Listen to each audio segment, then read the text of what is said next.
নমস্কার বন্ধুরা, রাখির কিচেনে আপনাদের সবাইকে স্বাগত। আশা করি আপনারা ভালো আছেন। আমি আজকে একটি সুস্বাদু রেসিপি নিয়ে চলে এসেছি আপনাদের সাথে শেয়ার করব বলে।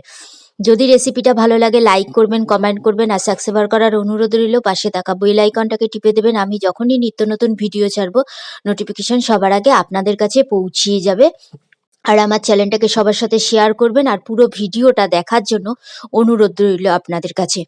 চলুন তাহলে দেখা যাক আজকের রেসিপি কি। আজকের রেসিপি হচ্ছে, আপনারা তো পাটিসাপটা তো অনেক ধরনের খেয়েছেন, এই ধরনের একটা পাটিসাপটা বানিয়ে অতি অবশ্যই বাড়িতে খাবেন। এটা একদম নতুন ধরনের পাটিসাপটা আমি বানালাম নিজে ঘরে, নিজের থেকে মনে করে এরকম ভাবে বানিয়েছি। এই পাটিসাপটা হচ্ছে ভাপা পাটিসাপটা। ভাপা পাটিসাপটা আপনি বানাবেন কি করে সেটাও আমি পুরো দিয়ে দেবো। দেখুন, এই দেখুন কত সুন্দর হয়েছে, সেদ্ধ করে নিয়েছি, ভেঙে দেখিয়ে দিলাম, আর নরম তুলতুলে হয়েছে জিনিসটা। চলুন তাহলে দেখা যাক কিভাবে তৈরি করছি আমি ভাপা পাটিসাপটা। প্রথমে নিয়ে নিয়েছি একটা বোলের মধ্যে নিয়ে নিয়েছি এই যে হাফ বাটির থেকে একটু বেশি, আর এই সুজিটা হচ্ছে একটু মোটা দানার সুজি। আর তার মধ্যে নিয়ে নিলাম আমি 2 কাপ, 2 কাপ সরি 2 কাপ না, 2 বাটি চালের গুঁড়ো। এটা চালের গুঁড়োই, কিন্তু পুরোটাই চালের গুঁড়ো দিয়েই তৈরি করব। আর তারপরে নিয়ে নিলাম একটু স্বাদ অনুযায়ী লবণ নিয়ে নিচ্ছি। আর এখানে নিয়ে নিলাম বেশ গরম জল, কিন্তু জলটা কিন্তু খুব গরম। তারপরে আমি কি করলাম, লবণটাকে দিয়েছি, পর ভালো করে লবণ, সুজি, চালের গুঁড়োটাকে ভালো করে মিক্স করে নিলাম। নেওয়ার পরে এই যে গরম জলটা দেখছেন, বুঝতেই পাচ্ছেন কতটা গরম, কিন্তু একটু সাবধানে করবেন। আমার হাতে একটুখানি লেগে গেছিল, গরম ভাবটা খুব জোরেই লেগে গেছিল। একটু আপনারা সাবধানে করবেন। আপনারা প্রয়োজন পড়লে হাতা দিয়ে একটুখানি ভালো করে নাড়িয়ে নিয়ে নেবেন, না হলে কোনো গ্লাস নিয়ে নেবেন, গ্লাসের পিছন দিক দিয়ে আপনারা এরকম ভাবে সুন্দর করে মেখে নিতে পারবেন। যেরকম দেখুন আলুর ভর্তা করতে গেলে আলু পিছনটা দিয়ে ঘষে সেরকম ভাবে করে তারপরে হালকা ঠান্ডা হয়ে যাবে পরে, তারপরে এই দেখুন, তারপরে আমি ভালো করে গরম জল দিয়ে মেখে এরকম ভাবে একটু নরম নরম করে মেখেছি। কেন? এটার মধ্যে যেহেতু একটু সুজিটা আছে, চালের গুঁড়োটা আছে, তার জন্য একটু যাতে সুজিটা যাতে ফোলে সেই জন্য। এই যে এটাকে মেখে আমি 10 মিনিটের জন্য রেস্টে রেখে দিলাম।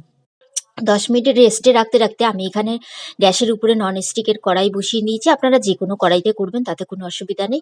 আর ওখানে দিয়ে দিয়েছি আমি 250 গ্রাম পাটালি গুড়, একটু গুঁড়ো করে দিয়ে দিয়েছি। 250 গ্রাম পাটালি গুড় দিয়ে দিয়েছি। আর একটা নারকোল কুড়িয়ে আগে থাকতে রেডি করে রেখেছিলাম, সেই নারকোলটাকে আর 250 গ্রাম পাটালি গুড়টাকে খুব ভালো করে মিক্স করে এবার নেবো। যেরকম নারকোলের নাড়ুতে পাক দেয় সেরকম ভাবে এটা পাকটা কিন্তু করতে হবে। কিন্তু ওই যে দেখবেন অনেক সময় ল্যাতা থাকে, সেরকম ভাবে করবেন না। যেরকম নাড়ুতে পাক দেওয়া হয়, এই যে দেখুন হয়ে গেছে, কিন্তু এটা যেরকম নাড়ুতে পাক সেরকম ভাবেই হয়ে গেছে, বেশ ভালো চটচটে ভাবে হয়ে গেছে। এটা একদম পুরোপুরি কমপ্লিট। এটাকে এখন আমি আলাদা সাইডে রেখে দেবো ঠান্ডা হওয়ার জন্য। তারপরে 10 মিনিট পরে আমি এই যে এটাকে নিয়ে নিয়েছি আবার। দেখুন ততক্ষণে কিন্তু অনেকটাই জল টেনে নিয়েছে, প্রথমে দেখতেই পাচ্ছিলেন কতখানি ল্যাতা ছিল, অনেকটা। তারপরে যে আমি যেই বাটি মেপে চালের গুঁড়ো নিয়েছি, সেই বাটির হাফ বাটি কিন্তু আবার একটু চালের গুঁড়ো দিয়ে দিয়েছি, যাতে যেরকম আটা ময়দা লুচি যেরকম মাখলে সেরকম বা সেরকম ভাবে। তারপরে এরকম ভাবে আমি লেচি করে নিয়েছি। লেচি করে নিয়ে তারপরে ঠিক লুচির থেকে একটু বড় বড় করে আমি এগুলোকে এবার বেলে নেবো। এই দেখুন খুব সুন্দর করে, তাতে যদি সাইড যদি ফেটেও যায় বা কোনো কিছু, তাতে কোনো অসুবিধা নেই। আপনি দেখতেই পাচ্ছেন, দেখতেই পারবেন আপনারা এরকম ভাবে আমি বেলে নিলাম। এই দেখুন এটা বেশ ভালো করে একটা একটু একটু লুচির থেকে একটু বড়, ব্যাস আর কোনো কিছু না। এরকম ভাবে বেলে আমি একটা প্লেটের মধ্যে আলাদা করে রেখে দিচ্ছি। আমি আরো একটা বেলে দেখিয়ে দিলাম, তাতে যদি তেড়া বেঁকা হয় তাতেও কোনো অসুবিধা নেই।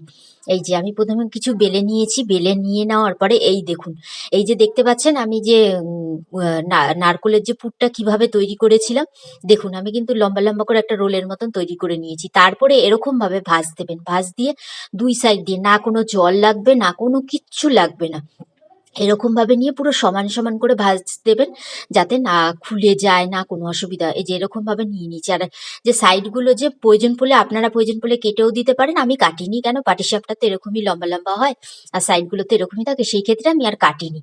তারপরে এরকম ভাবে ভালো করে চেপে চেপে খুব সুন্দর করে দিতে হবে। এই দেখুন পুরো দেখেছেন তো, পুরো পাটিসাপটা হয়ে গেছে।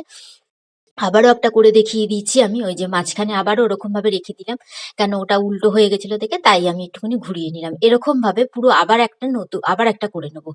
করে নেওয়ার পরে এরকম একটা ফোল্ড দেবে, আবার এরকম একটা ফোল্ড দিয়ে মাঝখানে আনবেন এই ফোল্ডটাকে নিয়ে নেওয়ার পরে আবার এটাকেও এরকম ভাবে ফোল্ড করবেন, ফোল্ড করে আবার এটা পুরোপুরি সমান সমান করে নেবেন, কিন্তু যাতে সমান সমান হয় সেইটা কিন্তু দেখবেন অতি অবশ্যই।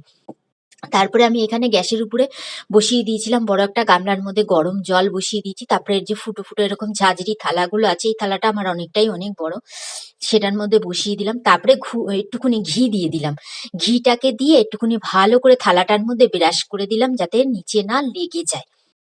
আপনারা কিন্তু কেউ তেল ইউজ করবেন না, এর মধ্যে ঘিটাই ইউজ করবেন, কেন তেল ইউজ করলে একটা কাঁচা তেলের গন্ধ পাবে। তারপরে আমি কি করলাম, সবকিছু সব কটা যে পাটিসাপটা করেছি সেই পাটিসাপটার কথা মিনিমাম 25 মিনিট তো রাখবেনই এটা, মিনিমাম, কেন যেহেতু ওটা কাঁচা কিন্তু একদম, সেই ক্ষেত্রে 25 মিনিট একদম রাখবেন।